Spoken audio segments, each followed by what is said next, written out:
नमस्कार विद्यार्थी मित्रांनो. आज आपण राष्ट्रीय उत्पन्न पूर्ण बघणार आहोत. डिटेल मध्ये बघणार आहोत. कुठे प्रश्न येतात, कोणत्या टॉपिक वर प्रश्न येतात, कोणता पॉइंट आहे ज्यावर जास्त प्रश्न येतात, आपण आज सगळं बघणार आहोत.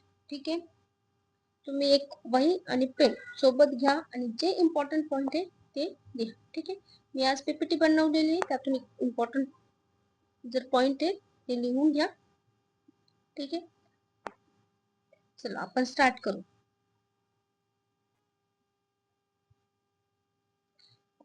काय बघणार आहोत आपण? राष्ट्रीय उत्पन्न, नॅशनल इन्कम. ठीक आहे. तर ह्यामध्ये आपल्याला पद्धती दिलेल्या आहे. ठीक आहे. पद्धती दिलेल्या आहे. किती पद्धती दिलेल्या आहे? तर 3 पद्धती दिलेल्या आहे. उत्पन्न पद्धत, उत्पादन पद्धत आणि खर्च पद्धत. 3 पद्धती दिलेल्या आहे. त्यानंतर आपल्याला काही संकल्पना दिलेल्या आहे. संकल्पना कोणत्या संकल्पना? GDP, GNP, NDP and NNP. ठीक आहे. टेन्शन घेऊ नका. हे काय आहे आपण पूर्ण डिटेल मध्ये बघणार आहोत. ठीक आहे. जीडीपी आपण एक तर चालू किमतीला मोजतो किंवा स्थिर किमतीला मोजतो. ठीक आहे. म्हणजे करंट प्राइस अँड कॉन्स्टंट प्राइसला. ठीक आहे. फॅक्टर कॉस्ट आणि मार्केट कॉस्ट. ठीक आहे. असं आपण जीडीपी मोजत असतो. नंतर आपण एक इकॉनॉमिकल फ्लो बघणार आहोत. इकॉनॉमी कशी वर्क करते. ठीक आहे. या सगळ्या संकल्पना आपण डिटेल मध्ये बघणार.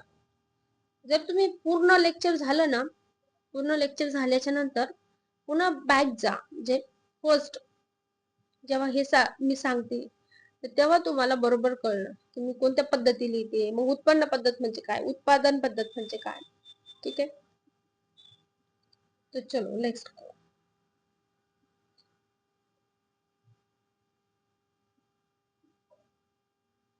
सगळ्यात पहिले आता असं का झालं असणार आहे की आपण राष्ट्रीय उत्पन्न मोजायची गरज पडली. राष्ट्रीय उत्पन्न आपण पहिले का मोजतो आपण समजून घेऊया. ठीक आहे. का मोजतो आपण राष्ट्रीय उत्पन्न? काय गरज आहे एवढा पैसे खर्च करून राष्ट्रीय उत्पन्न मोजायचे? सपोज एक मस्त मोठी फॅमिली राहते. ठीक आहे. आणि त्या फॅमिलीमध्ये हे 3 भाऊ राहतात. ठीक आहे. आणि यांचा सगळा व्यवहार यांचे वडील बघतात, मुखिया. ठीक आहे. आता वडील यांना तर माहिती पाहिजे ना कोण किती कमवतो, कोण किती खर्च करतो. माहिती पाहिजे का नाही? एका घरामध्ये राहतात तर माहिती पाहिजे की हा अरे याचं किती उत्पन्न आहे, XYZ याचं किती आहे, याचं किती आहे, हे सगळे माहिती यांच्याकडे पाहिजे. ठीक आहे. हे किती खर्च करता हे माहिती पाहिजे की नाही? तसं एखाद्या देशाची प्रगती, एखाद्या देशाची प्रगती कुठपर्यंत झाली आहे हे आपण कशावरून समजतो? जीडीपी वर. एखादा देश प्रगती करतोय की नाही, किती प्रगत झालाय की पुन्हा बॅक आलाय, हे आपल्याला जीडीपी वरून कळत असते. त्यामुळे आपण जीडीपी मोजतो.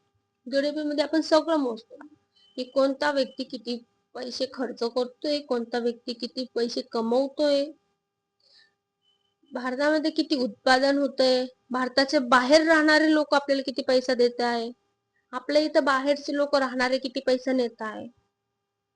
हे आपल्या घरामध्ये, आपला देश म्हणजे आपलं घर आहे आणि ह्या घरामध्ये आपल्याला काय चालू आहे माहिती पाहिजे ना. येस. त्यामुळं आपल्याला जीडीपी मोजायचं असतं. आता काय झालं असेल की सगळ्यात पहिले असं जीडीपी कोणी मोजला असेल? कारण की आपण जेव्हा पण शिकतो, एखादी गोष्ट आपण शिकतो, ठीक आहे, एखादी गोष्ट आपण स्टार्ट करतो, तर कुठून स्टार्ट करतो? तर बघतो की त्याची हिस्ट्री काय असणार आहे. सगळ्यात फर्स्ट काय झालं असणार आहे. कोणती पण गोष्ट आपण जेव्हा शिकतो तर फर्स्ट कधीतरी ती झालेली असते. त्याची आपल्याला हिस्ट्री बघावंच लागते, हो ना. तेव्हा आपल्याला इंटरेस्ट येतो. आता तुम्ही जीडीपी घेतला टॉपिक आणि लागली डायरेक्ट संकल्पना बघायला, जीडीपीची डेफिनेशन पाठ करताय, एनएनपी ची डेफिनेशन पाठ करताय, आकडेवारी पाठ करताय. फर्स्ट आकडेवारी दिली दादाभाई नौरोजीने 1868 मध्ये मोजलं होतं. किती होतं दरडोई उत्पन्न? 20 होतं. आकडेवारी पाठ करत बसू नका, अशाने इकॉनॉमी खूप बोर वाटते, माहिती का. पण इकॉनॉमी इतकी बोर नाहीच आहे. मुळात इतकं बोर कोणता विषय राहतच नाही. आपण काय करतो, क्रमाक्रमाने न जाता, असं व्यवस्थित न खाता, तर एखादा केक आहे तर तो केक आपण असं व्यवस्थित न खाता काय करतो, मध्येच क्रीम खातो, मध्येच चेरी खातो, हो ना. त्याचं इतकं मजा नाही येत, ठीक आहे. म्हणजे राहतं ना, ते राहतं ना जे, तर ते खायला आपल्याला इतकी मजा येत नाही. त्यामुळे आपल्याला कसं खायचं आहे, जीडीपी चॅप्टर जो राष्ट्रीय उत्पन्न चॅप्टर आहे, असं पीस मध्ये खायचं आहे. त्याच्यामुळे काय होतं, मस्त टेस्ट लागते, ठीक आहे. तर आपण सगळ्यात पहिले हिस्ट्री बघणार आहोत. काय आहे हिस्ट्री? सगळ्यात पहिले आता जीडीपी मोजायचा म्हणून विलियम पेटी नावाच्या व्यक्तीने काय केलं होतं, विलियम पेटी, ठीक आहे. हा जो विलियम पेटी अर्थतज्ञ असेल, ते अर्थतज्ञ होते आयर्लंडचे. कुठले? आयर्लंडचे. तर यांनी काय केलं होतं, बस मस्त त्यांच्याकडं असं काही प्रेशर नव्हतं जीडीपी मोजायचं वगैरे, पण त्यांनी स्वतःही मोजला हा जीडीपी. 17व्या शतकामध्ये त्यांनी स्वतःच मोजला जीडीपी, आणि आयर्लंडचा जीडीपी किती आहे त्यांनी सांगितलं, ठीक आहे. त्याची आकडेवारी आपल्याकडं नाहीये, कारण की त्याच्या मागे कोणताही शास्त्रीय दृष्टिकोन नव्हता. त्यांनी कोणती पद्धत यूज केली होती हेही आपल्याला माहिती नाहीये. पण ते फर्स्ट होते, ते मोजणारे फर्स्ट होते. म्हणून जे फर्स्ट असतं कोणती गोष्ट करणारे, त्यांचं काय होतं, ते हिस्ट्री क्रिएट करतात, त्यांचं नाव हिस्ट्रीमध्ये येतच. फर्स्ट आपल्याला विलियम पेटी लक्षात ठेवायचे की त्यांनी मोजलं होतं, ठीक आहे. मग नंतर काय झालं की हे आकडे इतके इम्पॉर्टंट कधी झाले राष्ट्रीय उत्पन्न मोजण्याचे? 1929 ला काहीतरी झालं होतं बाबा, लय मोठं काहीतरी झालं होतं. काय झालं होतं इकॉनॉमी मध्ये? हिस्ट्री मध्ये घुसू नका. तर एमपीएससी ची यूपीएससी ची पुरात अरे 1929 मध्ये तर एवढं सावध झालेलं आहे नाही. इकॉनॉमी मध्ये काय झालं होतं, महामंदी आली होती. महामंदी, जागतिक महामंदी. जागतिक महामंदी म्हणजे काय, सगळं व्यवहार ठप्प पडणे, इकॉनॉमीचा फ्लो म्हणजे पैशाचा फ्लो थांबणे, बेरोजगार, हे सगळ्या गोष्टी होत असतात महामंदीमध्ये. बेरोजगारी, दारिद्र्य, अशी जागतिक महामंदी आली होती 1929, ठीक आहे. आणि त्यावेळेस काय झालं होतं की आकडेवारीकडे सगळ्यांचं लक्ष गेलं. कोणत्या आकडेवारीकडं? की खर्च पाणी, किती खर्च पाणी आहे. तर एखादी आपत्ती आली, ठीक आहे, तर आपलं लगेच आपत्ती म्हणजे कोणतंही कार्य, लग्न कार्य आलं किंवा काही हॉस्पिटलचं कार्य आलं, आपण लगेच बघतो आपले कुठे कुठे किती पैसे, याच्यात साचून ठेवलेले किती पैसे. मम्मीकडचे पण पूर्ण पैसे निघतात, डब्यातले निघतात, इकडचे निघतात, तिकडचे निघतात, हो ना. सगळं काहीतरी गोष्ट झाली, सण आला एखादा, तर सगळीकडचे पैसे निघतात, ठीक आहे. हे सगळे पैसे किती आहे, तरीही पुरत नाही, म्हणजे महामंदी, हो ना. मग त्या सगळ्या आकडेवारीकडे लक्ष जायला लागलं. मग ह्या आकडेवारीकडे लक्ष जायला लागलं तर काय झालं, जे अमेरिकेमध्ये USA मध्ये 2 सायंटिस्ट, ठीक आहे, क्लार्क आणि कुझनेट, ठीक आहे, क्लार्क आणि कुझनेट. आता हे तर तुम्हाला माहिती येणार आहे पोरांनो, की एखादी गोष्ट झाली तर सगळे किती आटोकाट प्रयत्न करत असतात. कोरोना आला होता आपल्याकडं, वॅक्सिन साठी किती प्रयत्न चालू होते, पूर्ण जगभर प्रयत्न चालू होते, ठीक आहे. तर मग कुणाला यश भेटतं, ठीक आहे, कुणाला यश भेटतं त्यातून. पण असं नाही की 2च व्यक्ती असणार आहे त्यावेळेस हे प्रयत्न करणारे, नाही ना. त्यावेळेस आता 1929 ची महामंदी झाली, मग त्यानंतर सगळे इकॉनॉमी मध्ये खूप असं लक्ष द्यायला लागले. तर त्यावेळेस या दोघांनी काय केलं, म्हणजे या दोघांना सक्सेस आलं राष्ट्रीय उत्पन्न मोजण्यामध्ये. ठीक आहे. मग यांनी राष्ट्रीय उत्पन्न मोजलं 1919 पासून 38 पर्यंत. ठीक आहे.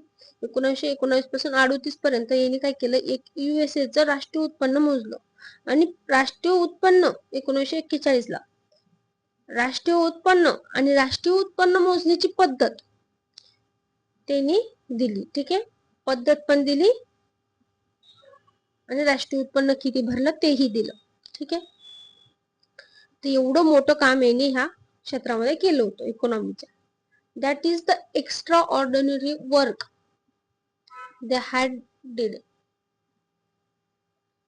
तर त्यामुळं त्यांना 1971 मध्ये नोबेल प्राइजही भेटला. कोणाला? कुझनेटला. ठीक आहे. 1971 मध्ये नोबेल प्राइजही भेटला. त्यानंतर जे UNO आहे आपलं, UNO यांनी काय केलं, इथले 1947 ला तेव्हा लीग ऑफ नेशन होतं. ठीक आहे. 1947 ला तिथले एक सदस्य रिचर्ड स्टोन यांच्या अध्यक्षतेखाली काय केलं, रिचर्ड स्टोन यांच्या अध्यक्षतेखाली एक समिती गठीत केली. ठीक आहे. एक समिती बनवली त्यांनी. ठीक आहे.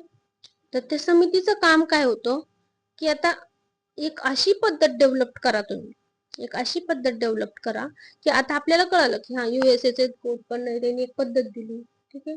आता मग आता इंडियामध्ये काही प्रयत्न चालणार, मग तिथं एखादी पद्धत असणार, म्हणजे आपलं सगळं मोजताय. ठीक आहे.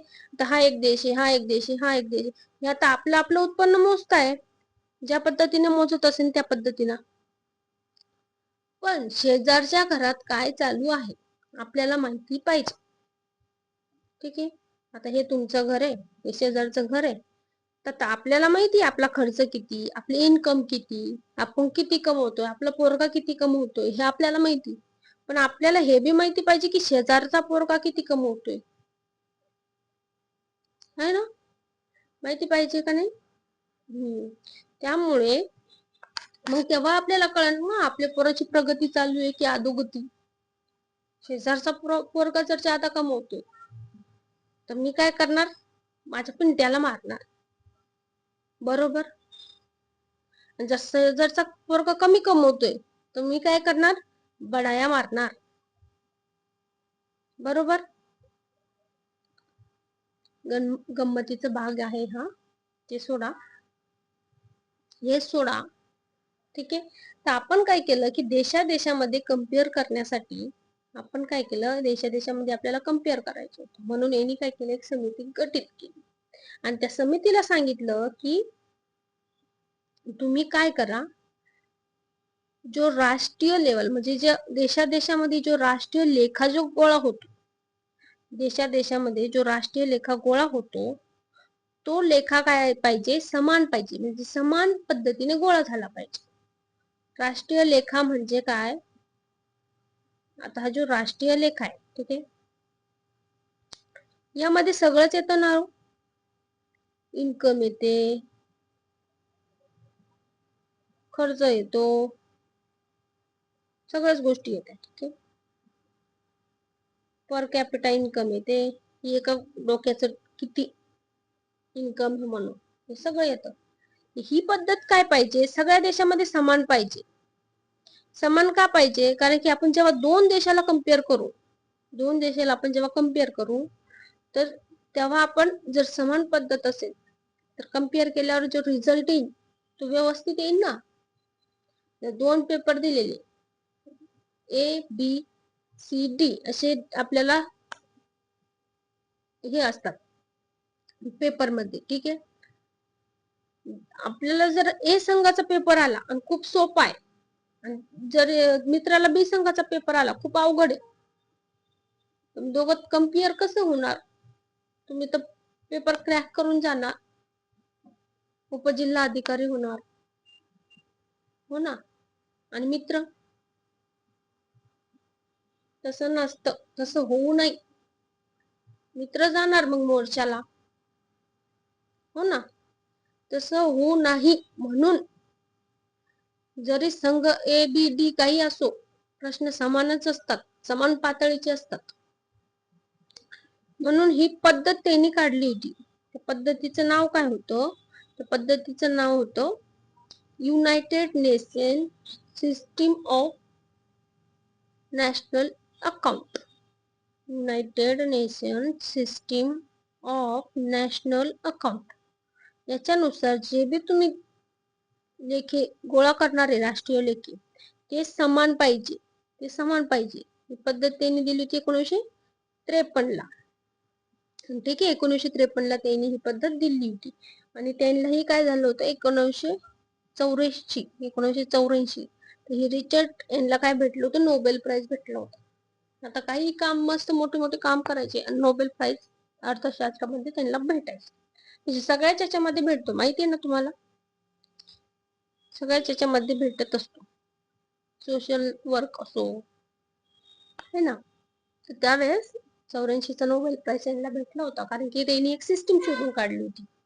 ही सिस्टीम ज्याने जे पण उद्देश काय होता या कमिटीचा, की जे दोन राष्ट्र आहे त्या दोन राष्ट्राचं कम्पेअर करायला त्यांचे लेखे जोखे काय पाहिजे?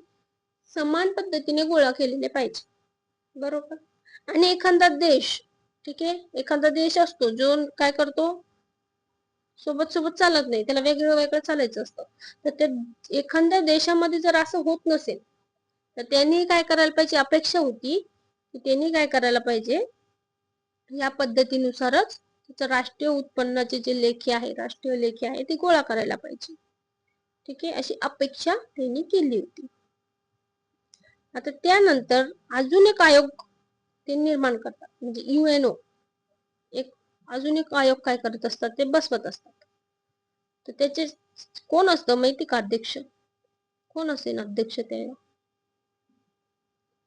PC महानोबिस. कोण आहे PC महानोबिस? भारतीय अर्थतज्ञ आहे ते. ही समिती 1948 ला 49 ला काय होते? स्थापन होते. आता हिचा उद्देश काय असेल? आता तुम्ही बघितलं की फर्स्ट कोणीतरी उत्पन्न मोजलंय, ठीक आहे, मग नंतर सायमन कुझनेट्स येतात, मग ते काय करतात? मस्त राष्ट्रीय पद्धतीचं म्हणजे शास्त्रीय दृष्टिकोनाने उत्पन्न मोजतात, पद्धत देतात, एक राष्ट्रीय उत्पन्न मोजण्याची पद्धत देतात. मग नंतर UNO काहीतरी प्रयत्न करते की एक समिती आपण ठेवू की फक्त आपलंच नाही तर आपल्याला शेजारचं बी काय चालू आहे कळायला पाहिजे. ठीक आहे, शेजारचं बी कळायला पाहिजे, म्हणजे आपल्याला कळलं की आपली प्रगती होती का नाही. ठीक आहे. त्यानंतर काय झालं? एक अजून एक समिती स्थापन केली. कशासाठी? की जे सॅम्पल तुम्ही घेणार आहात, जे सॅम्पल आपण घेणार आहे, ठीक आहे, ते सॅम्पल कोणत्या पद्धतीने घ्यायचे? राष्ट्रीय उत्पन्न मोजताना जे नमुने गोळा करणार आहोत ते कोणत्या पद्धतीने घ्यायचे याचा विकास करण्यासाठी ही समिती होती. ठीक आहे, त्याचे अध्यक्ष कोण होते? PC महानोबिस. आता भारतीय अर्थतज्ञ आणि आपल्याला आपल्या देशाचा पण GDP मोजायचा आहे ना. मग आपण काय करणार? त्यांना म्हणणार की नाही ना, आपलं पण हे झालं काम तुमचं, आपला GDP मोजायचा, आपल्या घरातलं बघायचं. हो ना, आता आपल्या घरातलं आपल्याला बघायचंय. मग आपल्या गव्हर्नमेंटने, इंडियन गव्हर्नमेंटने काय केलं? एक समिती स्थापन केली, राष्ट्रीय उत्पन्न समिती स्थापन केली. त्यामध्ये त्याचे अध्यक्ष कोण होते? PC महानोबिस. आणि त्यामध्ये सदस्य कोण होते? ही समिती आपण ऑगस्ट 1949 ला स्थापन केली. त्यात जे सदस्य होते ते होते गाडगीळ आणि VRV राव. ओके. आता VRV राव जे होते ना, हे फर्स्ट होते ज्यांनी सायंटिफिक पद्धतीने आपल्याला GDP दिला होता 1931-32 मध्ये. ठीक आहे, 62 रुपीज त्यांनी काय ठेवलं होतं? राष्ट्रीय म्हणजे पर कॅपिटल इन्कम ठेवली होतं तेव्हा. ते पण याचे सदस्य होते. ह्या समितीने काय केलं? मस्त अभ्यास केला खूप वर्ष, आणि मग त्यांनी 51 ला एक रिपोर्ट दिला आणि लास्ट रिपोर्ट त्यांनी 1954 ला दिला. ठीक आहे, 1954 ला लास्ट अंतिम अहवाल दिला. अंतिम अहवालानुसार त्यांनी काय केलं होतं की म्हणजे आता फर्स्ट 1951 ला एक रिपोर्ट दिला आणि अंतिम रिपोर्ट दिला 54 ला. मग त्यांनी सांगितलं 2 पद्धती आपल्याला. कोणती पद्धत? एक उत्पादन पद्धत आणि एक उत्पन्न पद्धत. उत्पन्न पद्धत, ठीक आहे. एक उत्पादन पद्धतीने मोजा किंवा मग उत्पन्न पद्धतीने तुम्ही काय करा, हे राष्ट्रीय उत्पन्न मोजा. तर मग त्यांनी काय केलं, 1954चा जो अहवाल होता त्यामध्ये 246 रुपये इतकं दरडोई उत्पन्न ठेवलं. 246 रुपये पर कॅपिटा इन्कम इतकं त्यांनी घेतलं. आणि त्यांचं पूर्ण देशाचं किती भरलं त्यावेळेस उत्पन्न? 8,650 कोटी रुपये इतकं देशाचं उत्पन्न भरलं होतं. ठीक आहे. अंतिम अहवालाचे आकडे स्वीकारण्यात आले. कळालं का रे? इथपर्यंत कळालं का? स्लो चाललोय, फास्ट चाललोय, की काही समजत नाहीये, फक्त चाललोच आहे, असं नाही होते ना?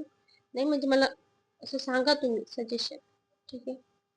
पहिले आपण बघितलं हिस्ट्री बघितली, आता ठीक आहे आकडेवारी बघितली. त्यामध्ये इथं आकडेवारी दिलेली आहे, इथं पूर्ण दिलेलं आहे तुम्हाला. हे बघा, 1929 ला जागतिक महामंदी आली. त्यानंतर क्लॉर्क आणि सायमन कुझनेटने काय केलं होतं, 1941 ला अहवाल दिला होता. ठीक आहे. त्यानंतर लीग ऑफ नेशनचे जे रिचर्ड स्टोन होते त्यांनी काय केलं होतं, सिस्टीम काढली होती. कोणती? United nation system of national account. ठीक आहे. त्यानंतर आपण काय बघितलं, त्यानंतर आपण हे बघितलं की दादाभाई नौरोजीने काय केलं होतं, सगळ्यात पहिले प्रयत्न केला होता. दादाभाई नौरोजीने एक बुक लिहिलं होतं, poverty and un-British rule in India. ठीक आहे. त्यामध्ये त्यांनी ही थेरी दिली होती, ड्रेन ऑफ वेल्थची थेरी दिली होती. ड्रेन ऑफ वेल्थची थेरी काय होती? ड्रेन म्हणजे काय, तर गटार. काय? गटार. तर त्यांनी काय सांगितलं होतं, जो भारतातला पैसा आहे ना, तो भारतातला पैसा हा ब्रिटिश मध्ये कसा वाहून जातोय आणि किती पद्धतीने, म्हणजे किती रास्ते आहे त्याला जायला, हे सांगितलं होतं. जसा कच्चा माल स्वस्त किमतीत घ्यायचा आणि तिकडे जाऊन मस्त पक्का माल प्रक्रिया करून खूप जास्त किमतीमध्ये भारतात येऊन विकायचा. किंवा जे अधिकारी आहे त्यांचे, ब्रिटिशचे अधिकारी, या सगळ्यांचा खर्च कोणावर होता? भारतीय तिजोरीवर. म्हणजे त्याला खूप अफाट पेमेंट होतो. लष्करावर अफाट खर्च. तर कोणताही युद्ध झाले, भारताच्या बाहेर युद्ध झाले, ठीक आहे, त्यावर खूप अफाट खर्च लावायचा. तो खर्च कुठे? भारताच्या तिजोरीवरच.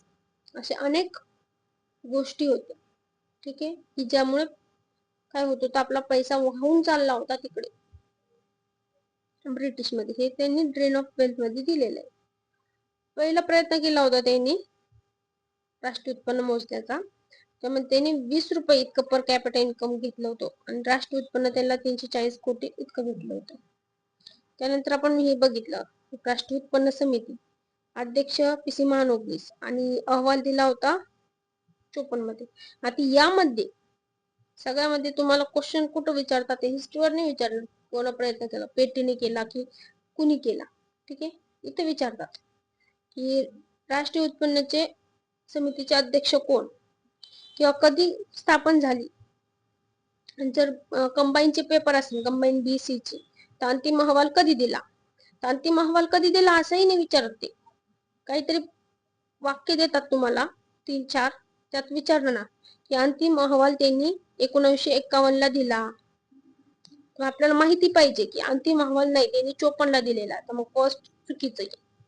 ठीक आहे.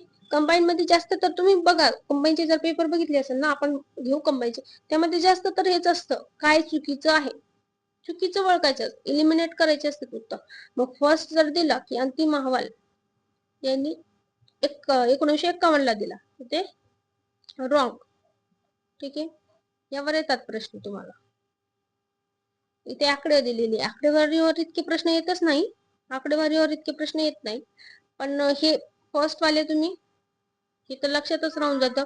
20 रुपये काय आहे तर राष्ट्रीय उत्पन्न घेतलं होतं दादाभाई नौरोजीनं 1868 मध्ये मोजलं होतं. नंतर वाडिया जोशींनी प्रयत्न केले. मग विके व्ही.एन. राव, मी सांगितलं ना विके व्ही.एन. राव कोण होते, हे राष्ट्रीय उत्पन्न समितीचे सदस्य होते. त्यांनी 1925 ला पण मोजलं होतं राष्ट्रीय उत्पन्न. ठीक आहे. आणि सेकंड अहवाल होता त्यांचा जो त्यांनी 1931-32 ला मोजलं होतं आणि 62 इतकं पकडलं होतं पर कॅपिटा इन्कम. मग हे राष्ट्रीय उत्पन्न समितीचे पण आकडे दिलेले.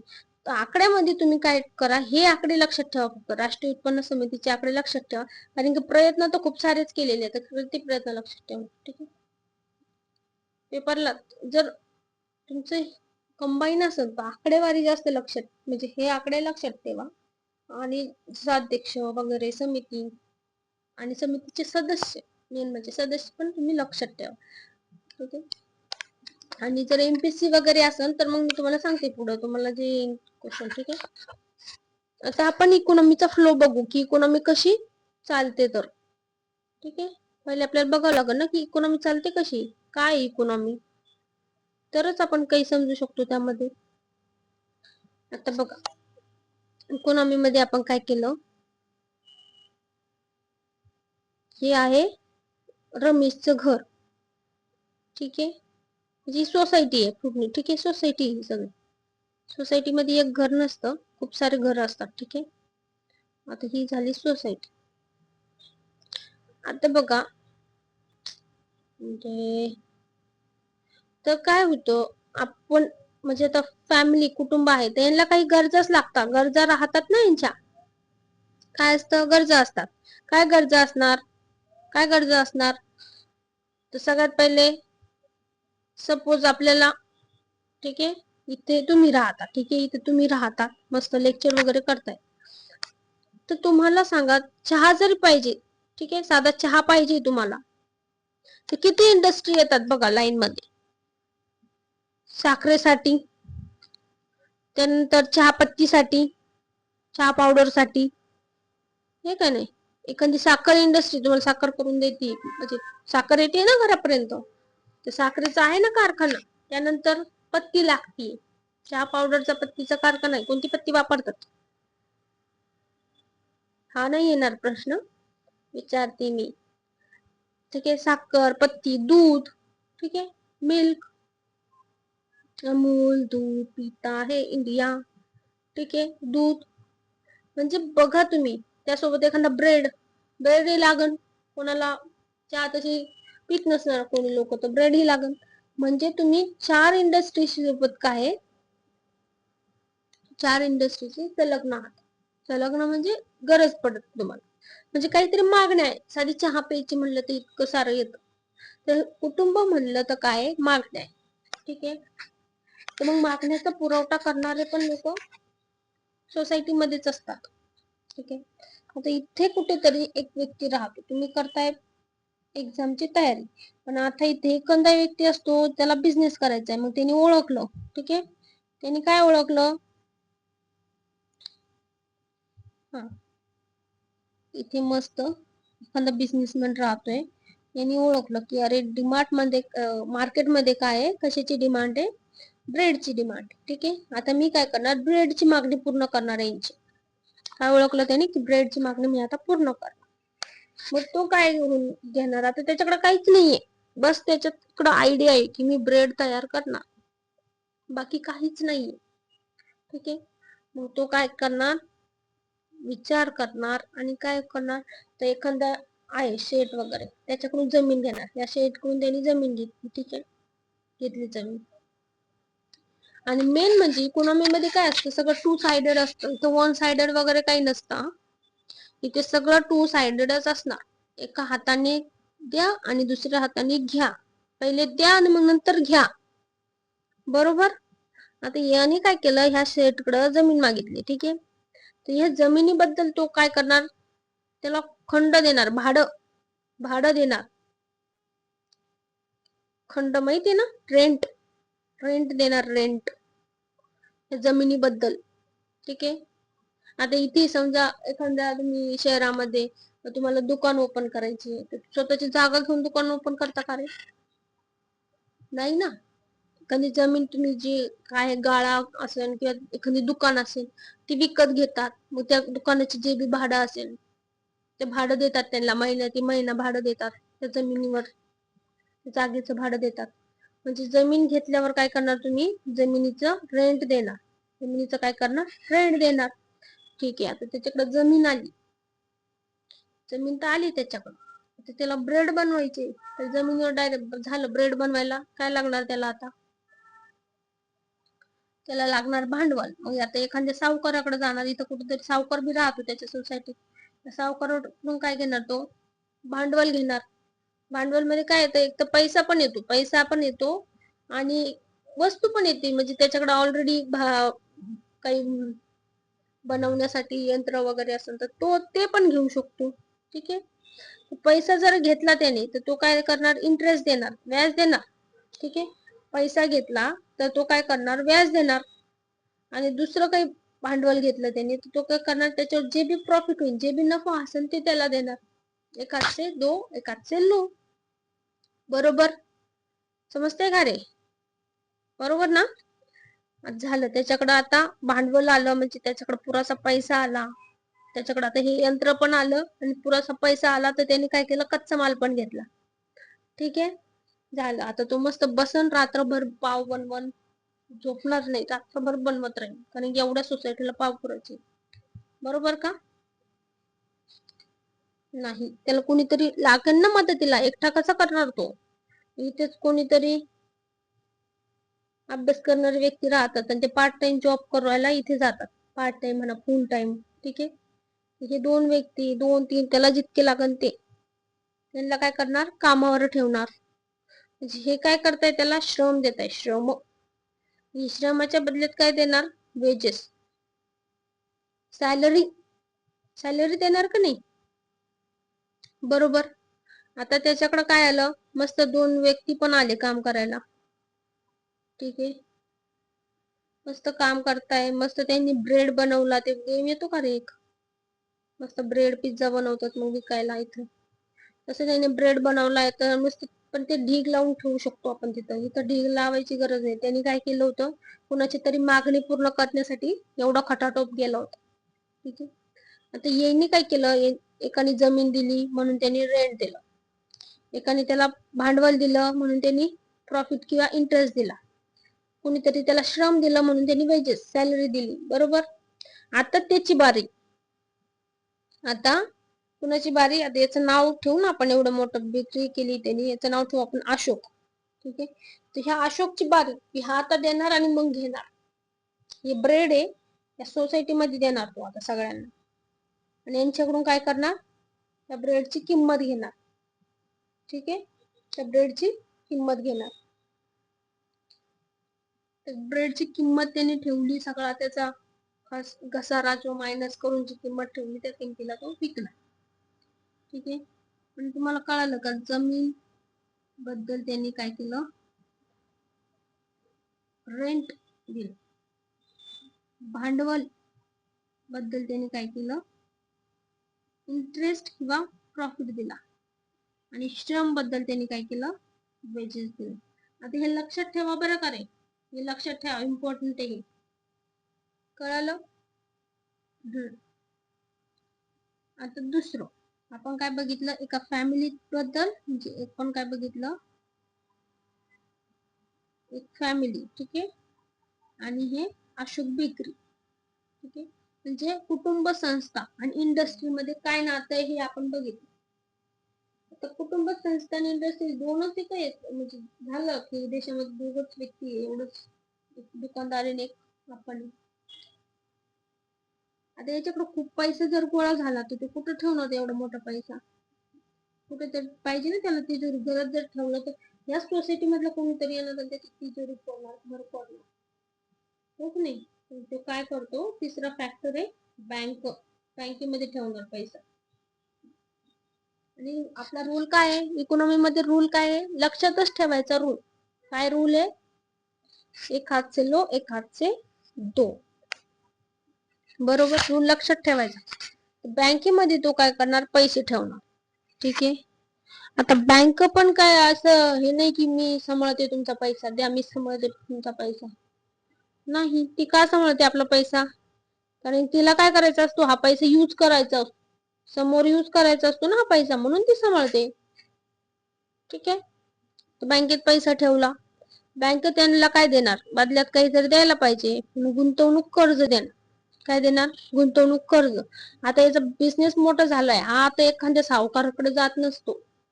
आता हा मोठा माणूस झालाय, हा आता बँकेकडून कर्ज घेणार. का घेणार? कारण की त्याला माहिती की मी तुम्हाला काहीतरी दिलंय पहिले, माझा एवढा मोठा बक्कळ पैसा मी तुम्हाला वापरायला दिला, आता तुम्ही मला काय करा, कर्ज द्या. ठीक आहे. मग बँक काय करणार, गुंतवणूक कर्ज देणार. आता ही गोष्ट फॅमिलीला पण माहितीये की बँकेकडे पैसा ठेवला की बँक काय करते, कर्ज देते.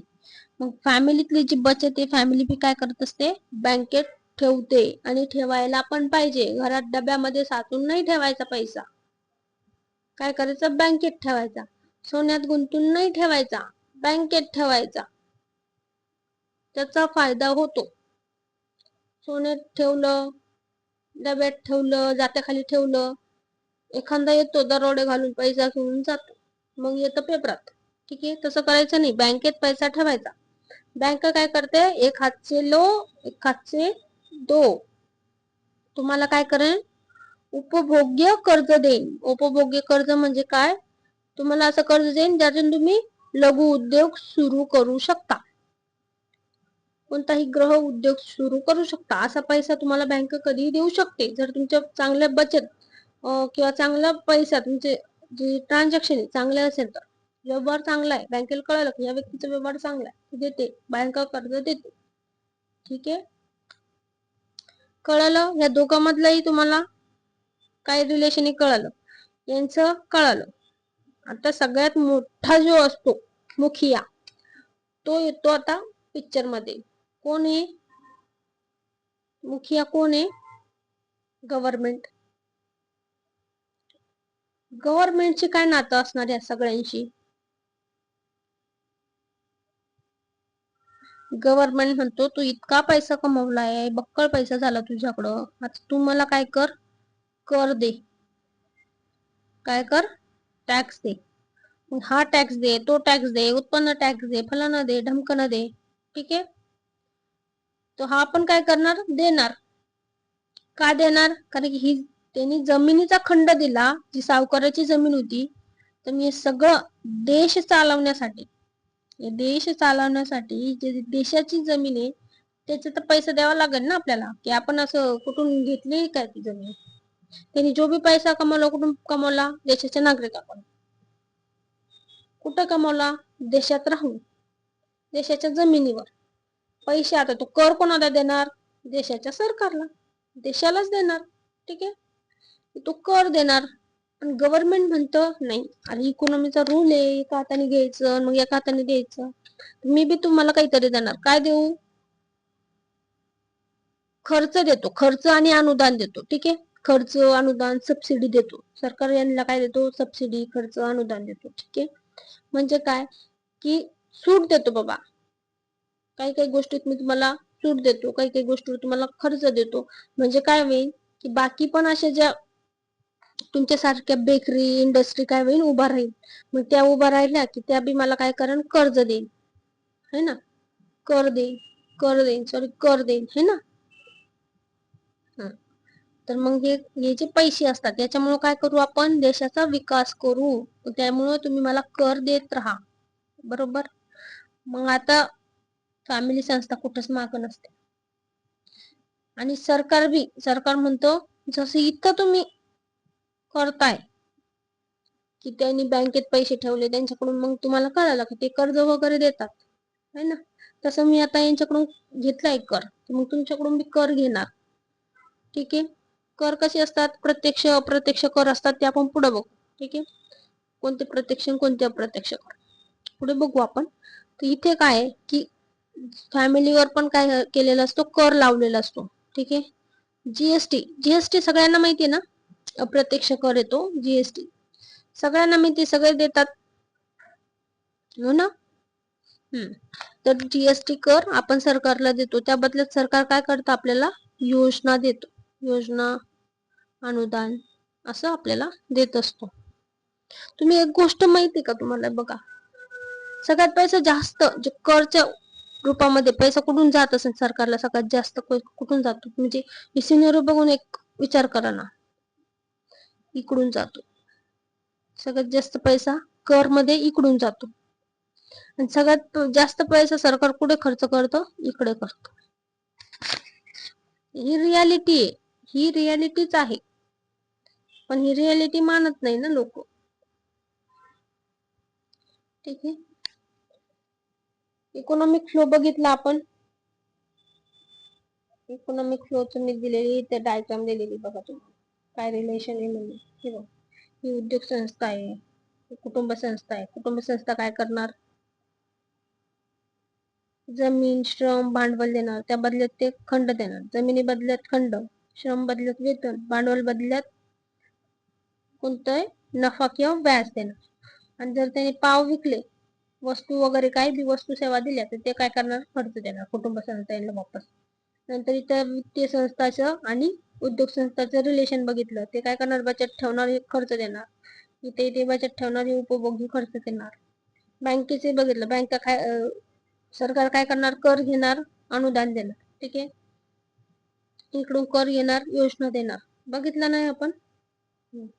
आता आपल्याला पुढे बघायचंय मायक्रो इकॉनॉमी आणि मॅक्रो इकॉनॉमी काय असते. ठीक आहे, काय असते मायक्रो इकॉनॉमी आणि मॅक्रो, नावातच आहे मायक्रो. मायक्रो इकॉनॉमी काय आहे, नावातच दिलेलं आहे.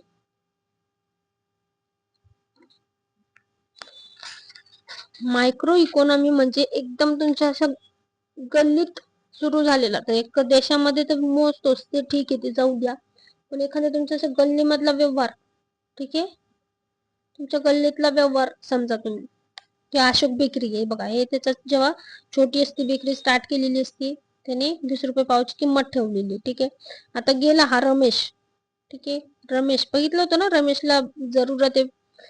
ठीक आहे, आता हा रमेश गेला याच्याकडं बेकरीकडं पाव घ्यायला. ठीक आहे, आता ही असते मायक्रो इकॉनॉमी. तर याच्यातून पण आपण काय करू शकतो, सगळं जीडीपी काढू शकतो. कसा काढायचा,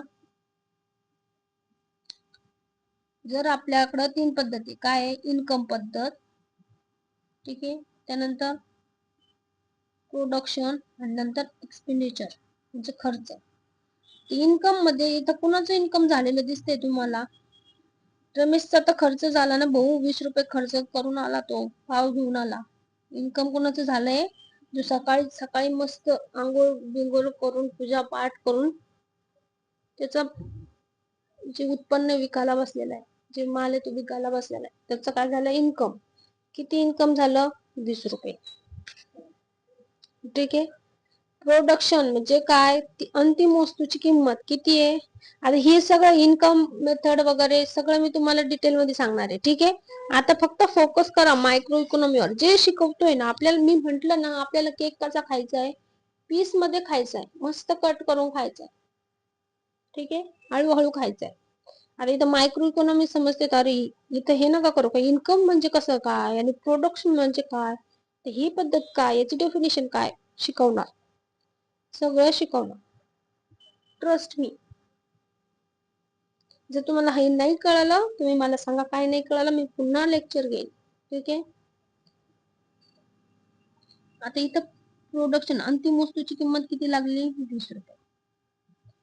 आणि खर्च कुणाचा झालाय, तर रमेशचा झालाय. उठला, बिना आंघोळीच गेला, मस्त पाव घेऊन आला, चहा सोबत खायला, खर्च करून आला 20 रुपये.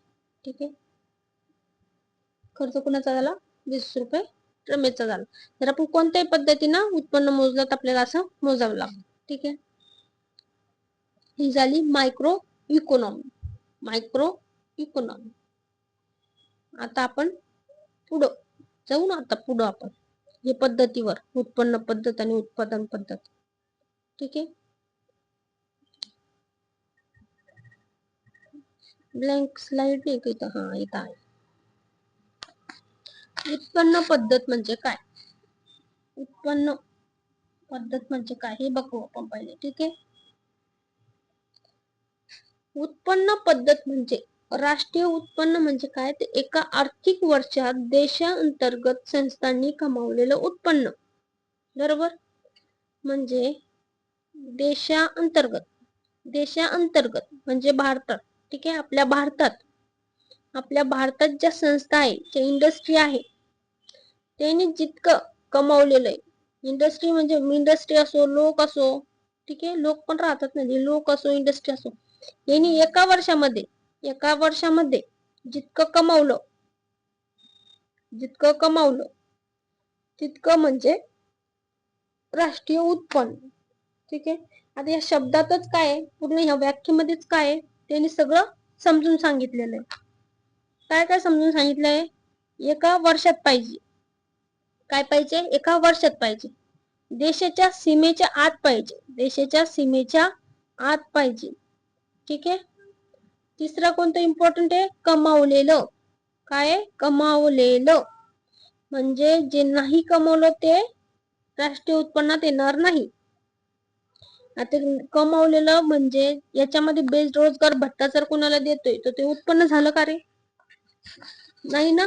बेरोजगार भत्ता येईन का याच्यामध्ये, भत्ता वगैरे येईन का, लाडकी बहीण योजना येईन का याच्यामध्ये, नाही येणार ना. ते काय कमावलेलं थोडी नाही, येणारच नाही ते. याच्यात जे कमावलं ते 1 रुपया कमावला तर ते येईल, भत्त्यातले 100 रुपये येणार नाही तुमच्या उत्पन्नामध्ये. सीमेच्या आत म्हणजे जर परकीय लोक आहे आणि आपल्या सीमेच्या आत कमवत आहे, ठीक आहे, चायनाचे, अमेरिकेचे, कोणी आपल्या सीमेच्या आत कमवत आहे, त्याचं उत्पन्न येईल का, तर हो, येणारच. कारण की हे काय, जीडीपी म्हणजे काय, की माझ्या देशामध्ये लोक किती कमवत आहे, मग याच्यामध्ये नागरिक असो, परकीय असो, एका वर्षामध्ये किती कमवत आहे, ह्या जमिनीवरती हे मोजायचं असतं आपल्याला उत्पन्न पद्धतीमध्ये. बरोबर, देशांतर्गत. ठीक आहे, आता आपण पहिले जी संकल्पना बघितली, ठीक आहे, काय बघितली पहिली संकल्पना आपण, जमिनीबद्दल रेंट, श्रम बद्दल वेजेस, आणि याच्याबद्दल भांडवल बद्दल इंटरेस्ट किंवा प्रॉफिट बघितली ना. जेव्हा आपल्याला आपण उत्पन्न इन्कमने मोजतो तर काय, कशात मोजत असतो, ग्रॉस व्हॅल्यू ऍडेड. हे लक्षात ठेवायचं आपल्याला, ग्रॉस व्हॅल्यू ऍडेड. काय gross value added, gross value added म्हणजे जितके बी पैशाची भर पडन तितकं, बरोबर, म्हणजे याच्यात रेंट, वेजेस, इंटरेस्ट, प्रॉफिट हे सगळ्यांचं ग्रॉस व्हॅल्यू ऍडेड करायचं. बरोबर, ही व्याख्या, हे काय आहे, इन्कम मेथडचं सूत्रच आहे, फॉर्म्युला आहे हा फॉर्म्युला. तर अशोक बेकरीने 20 रुपये कमवले, 20 रुपयाची भर पडणार, काय होणार, याच्यात भर पडणार. दुसरे एखाद्या 40 कमवले, भर पडणार, राष्ट्रीय उत्पन्न काय झालं, 60 झालं. एखाद्याने 40 कमवले, पुन्हा राष्ट्रीय उत्पन्न किती झालं, 100 झालं. भर पाडणे म्हणजे सगळं ऍड करणे. ग्रॉस म्हणजे काय, ढोबळ, काय, ढोबळ म्हणजे घसारा वगैरे काहीच नाही घ्यायचं, त्यात काहीच नाही काढायचं, की यांनी याच इतकं घसारा केला, इतकं वेजेस कट केलं, मग इंटरेस्ट कट केला, मग इतकं याचे पैसे आले, नाही. त्याला 20 रुपये आले ना, त्याला काय झालं, त्या रमेश कडून 20 रुपये आले अशोक बेकरीवाला, मग लक्षात आहे ना, लक्षातच ठेवायचा तो. राष्ट्रीय उत्पन्न म्हणलं तर रमेश आणि अशोक बेकरी लक्षातच ठेवा तुम्ही. त्याला 20 रुपये आले, बघितलं ना तुम्ही, 20 रुपये आले ना, याच्यामध्ये तो त्याचं रेंट पण येईल, त्याच्यातून तो हे बी पैसे काटन, हे बी. आता त्याने किती काटायचे ते तो बघन नंतर, तो त्याचं बघून घेईल की त्याला वेजेस किती काटायचे, इंटरेस्ट किती काटायचा, आणि त्याला नफा किती राहतो. जर त्याला 15 रुपये नफा राहतोय, ठीक आहे, एवढं सगळं देऊन 15 रुपये त्याला नफा राहतो, आपल्याला त्याच्याशी घेणं नाही, त्याच्या बँकेत किती पैसे पडले सकाळी म्हणजे काय, सकाळचं, दुपारचं, संध्याकाळचं असं नसतं मोजत, पण त्याच्या बँकेमध्ये वर्षभरात किती पैसे कमवले. आता इथं हे बी नका म्हणू की मग वर्षभर त्यांनी 20 रुपये कमवले, नाही. समजून घ्या, समजा. ठीक आहे, समजा म्हटलं ना मी पहिले. 20 रुपये आले ना, तर बँकेत 20 रुपये पडले म्हणजे काय, ऍड करायची, ग्रॉस व्हॅल्यू ऍड, ती व्हॅल्यू ऍड करायची, ढोबळ व्हॅल्यू. तो त्याच्यातून किती पैसा कटून त्याला नफा राहिला ते आपल्याला माहित नाही. ठीक आहे, हे असतं उत्पन्न, हे असतं इन्कम मेथड. बँकेत किती पैसे, त्याचं किती होत इन्कम, ही इन्कम मेथड. समजली? समजली का? दुसरी मेथड बघायची, उत्पादन मेथड बघायची. उत्पादन मेथड काय? उत्पादन मेथड, उत्पादन मेथड म्हणजे राष्ट्रीय उत्पन्न म्हणजे एका आर्थिक वर्षात देशांतर्गत उत्पादित होणाऱ्या अंतिम वस्तू व सेवांची मूल्य, किंमत. म्हणजे काय, इथं बी काय, एक वर्ष. ठीक आहे, एक वर्ष देशांतर्गत, देशाच्या सीमेच्या अंतर्गत, बरोबर. एका वर्षात देशाच्या सीमेच्या अंतर्गत उत्पादित होणाऱ्या वस्तू, गुड अँड सर्व्हिस याची अंतिम किंमत. हे लक्षात ठेवायचं, अंतिम वस्तू, बरोबर. म्हणजे काय, आता तो अशोक बेकरीवाला आहे, त्याने काय केलं, सपोज त्याच्याकडं कच्चा माल त्याने घेतलाय. ठीक आहे, आता इथं आहे गहू, तर इथं आपण, ठीक आहे, एक सेकंद हा. हे जर गहू, एखाद्याने गहू घेतले शेतकऱ्याकडून, ठीक आहे, ते गहू घेतले त्याने शेतकऱ्याकडून 5 रुपयाला. ठीक आहे, 5 रुपयाला गहू घेतले. ठीक आहे, गहू एका व्यक्तीने गहू घेतले 5 रुपयाला. दुसऱ्या व्यक्तीने काय केलं, त्या गव्हाचं पीठ केलं, दळले ते गहू. ठीक आहे, मग तो काय करणार, 10 रुपयाला विकणार. काय करणार, 10 रुपयाला विकणार. म्हणजे ही 5 रुपयाची किंमत त्याच्यात आली का नाही, आली ना. 5 रुपयाची किंमत त्याच्यात आली, याचे 10 रुपये झाले. हे काय केलं, अशोक बेकरीनं त्याच्याकडून 15 रुपयाला घेतलं. काय केलं, 15 रुपयाला घेतलं. म्हणजे याची 5 रुपयाची किंमत याच्यात आली, याची 5 रुपये, याची 10 रुपयाची किंमत याच्यात आली आता. ठीक आहे, आणि हे जे कच्चा माल पीठ घेतलं आणि आपल्याला काय केलं, 20 रुपयाला ब्रेड विकले. 20 रुपयाला काय केलं, ब्रेड विकले. आणि याची 15 रुपयाची किंमत त्याच्यात आली. आता आपण असं नाही करणार ना की 5 रुपयाचे गहू, 10 रुपयाचं पीठ, 15 रुपयाचं पाव, असं करणार आहे का आपण, नाही. असं करणार नाही. ह्या 20 रुपयामध्ये सगळं चालले, ते गव्हाची किंमत आली, ते गव्हाचं पीठ बनवलं त्याची किंमत आली, सगळं आलं. ठीक आहे, या पाव मध्ये, कशामध्ये, पाव मध्ये. आपण कशाची किंमत घेणार, याच्यात पावची किंमत घेणार, 20 रुपये. 20 रुपये पावची किंमत घेणार. आणि ही किंमत घेणार नाही, का नाही घेणार, दुहेरी मोजणी टाळण्यासाठी. दुहेरी मोजणी टाळण्यासाठी ही किंमत आपण घेणारच नाही. किंमत बरोबर पुढे आलेली आहे. असं आहे की याने 5 रुपयाचे गहू घेतले म्हणून यांनी 5 पीठ वगैरे तयार केलं, 5 रुपयातच विकलं, असं कधी होतं का रे, नाही होत ना.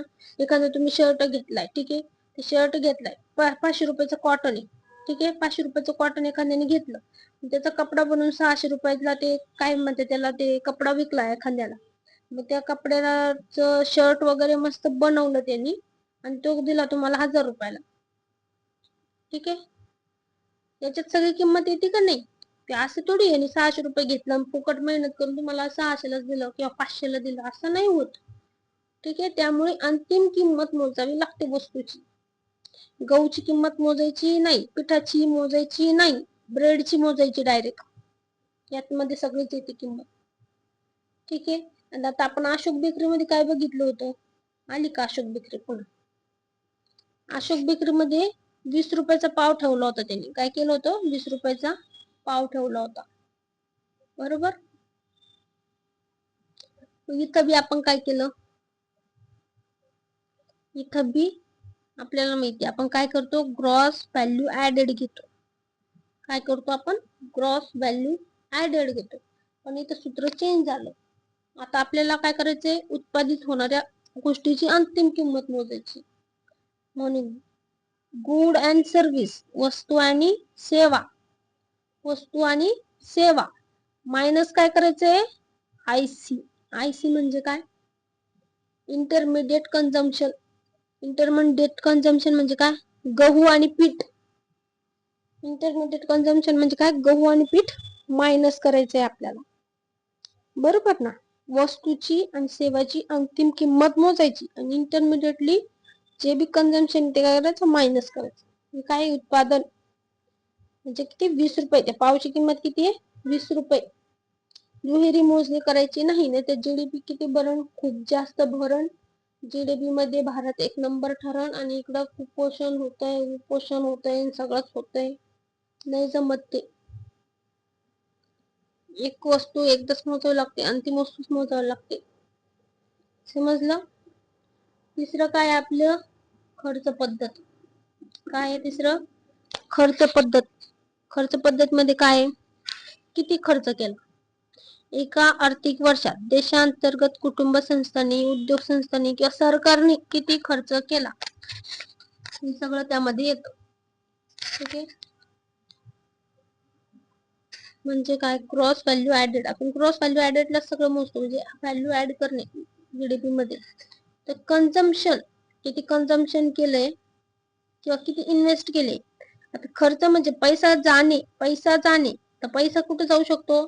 खर्चात जाऊ शकतो एखादी वस्तू घेतल्यावर, किंवा मग कुठे इन्व्हेस्टमेंट केलं तर तिथे जाऊ शकतो.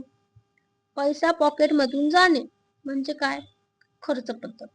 एका व्यक्तीचे याच्या पॉकेट मधून किती पैसे गेले? इथं 500 रुपये यांनी इन्व्हेस्ट केले, 300 रुपये खर्च केले, किती आले जीडीपी? 800 रुपये. 800 रुपये त्याच्या पॉकेट मधून गेले ना. भले ते 500 रुपये इन्व्हेस्ट असू का काही असू, पण पॉकेट मधून गेले ना. पॉकेट मधून पैसे किती गेले? उत्पन्नामध्ये आपण काय म्हणतो? उत्पादन पद्धत मध्ये की पॉकेट मध्ये पैसे किती पडले, त्यातून नफा तुला किती राहतो नाही माहिती, पण पॉकेट मध्ये किती पडले उत्पन्नामध्ये. तसंच पॉकेट मधून किती खर्च झाले, खर्चामध्ये आपण हे बघतो, बरोबर? उत्पादन मध्ये काय बघतो? की त्या ब्रेडची, त्या पावची किंमत किती आहे. आता यामागे किती खर्च वगैरे काढायचा ते जाऊ द्या, त्याची किंमत किती जे दिसतं ते. पडद्यामागचं बघायचं नाही. पडद्यामागचं बघायचं नाही, जे दिसतंय ते मोजायचं, बरोबर? कळालं? कळालं. सो आता आपण काय बघणार आहे? काय बघणार आहे? मायक्रो इकॉनॉमी आपण बघितली. त्यामुळे तुम्हाला इथे सांगून देते. मायक्रो इकॉनॉमी आपण बघितली. उत्पन्न पद्धत बघितली. ठीक आहे. उत्पन्न पद्धत बघितली. उत्पन्न, राष्ट्रीय उत्पन्न म्हणजे काय? एका आर्थिक वर्षात देशांतर्गत संस्थांनी कमावलेलं उत्पन्न म्हणजे उत्पादन पद्धत. इथे काय सूत्र आहे? उत्पादन पद्धत काय? राष्ट्रीय उत्पन्न म्हणजे काय? की एका आर्थिक वर्षात देशांतर्गत उत्पादित होणाऱ्या सर्व अंतिम वस्तू व सेवांचे मूल्य. अंतिम वस्तू व सेवांचे मूल्य. फॉर्म्युला आहे. खर्च पद्धत. राष्ट्रीय उत्पन्न म्हणजे एका आर्थिक वर्षांतर्गत कुटुंब संस्थांनी, उद्योग संस्थांनी, सरकारने खर्च केलेले निव्वळ मूल्य किती आहे ते लिहायचे. ठीक आहे, बरोबर? कळालं का हे? इथे दिलेली आहे consumption, investment, government expenditure. Okay. आता आपण बघणार आहे micro economy. Micro economy. Micro economy म्हणजे काय? मॅक्रो इकॉनॉमी तर बघितल्या, मायक्रो इकॉनॉमी तर बघितल्या, पण मॅक्रो इकॉनॉमी म्हणजे काय? बृहत. बृहत म्हणजे काय? मोठं, मोठ्या घटनावरती चाललेलं, बरोबर? आता आपल्याला एक ब्लँक पेज, एक मिनिट. बृहत इकॉनॉमी बघायची आपल्याला, मॅक्रो इकॉनॉमी. ठीक आहे. मॅक्रो काय बघणार आपण? आता मी तुम्हाला सुरुवातीच्या पेजला काय सांगितलं होतं बघा. 3 पद्धती सांगितल्या होत्या, त्यामध्ये संकल्पना सांगितल्या होत्या. संकल्पना कशा मोजायच्या ते सांगितल्या होत्या. त्यात जीडीपी एक सांगितली होती, आणि जीडीपी कशी मोजतो ते बी सांगितलं होतं. करंट, कॉन्स्टंट, फॅक्टर आणि मार्केट, है ना? एवढ्या याच्यावर मोजतो. आता आपण इथं बघणार आहे काय मार्केट आणि काय फॅक्टर, काय करंट आहे. ठीक आहे. आता अशोक बेकरी. आता ही अशोक बेकरीवाला आहे, त्याची आता दुकान आपण मस्त काढू एकदा. ठीक आहे ना? एवढंच इम्पॉर्टंट आहे अशोक बेकरीवाला आपल्यासाठी, तर मस्त दुकान काढू आपण त्याची. आता हा अशोक बेकरीवाला आहे, ठीक आहे. त्यांनी काय केलं, मस्त ब्रेड वगैरे बनवले, ठीक आहे. आता त्याने जे ब्रेड बनवले ना, त्याला जितका बी खर्च आला, जितका खर्च त्याला आला असणार आहे ब्रेड बनवताना, ते सगळा खर्च करून, तर त्याला काय होते, ते खर्च काढून घ्यायचा आहे आणि त्या ब्रेडची किंमत ठेवायची. त्यांनी सगळं खर्च वगैरे काढून ब्रेडची किंमत ठेवली 20 रुपये. म्हणजे याच्यामध्ये त्यांनी ऑलरेडी देऊन टाकले, आता सगळं रेंट इंटरेस्ट वगैरे सगळं देऊन सगळं काटकुट करून 20 रुपये ठेवले आणि 20 रुपये मध्ये त्याला जितका नफा राहील तितका नफा ठेवला, ठीक आहे. उत्पादित झालेल्या ब्रेडची किंमत किती ठेवली त्यांनी, 20 रुपये, सगळं खर्च वगैरे काढून. ही काय असते, ही असते फॅक्टर कॉस्ट प्राइस, म्हणजे घटक मूल्य किंमत. काय असते, घटक मूल्य किंमत, फॅक्टर कॉस्ट प्राइस, ठीक आहे. इंडस्ट्रीने सगळा खर्च वगैरे काढून जी किंमत ठेवलेली असते त्या प्रोडक्टची,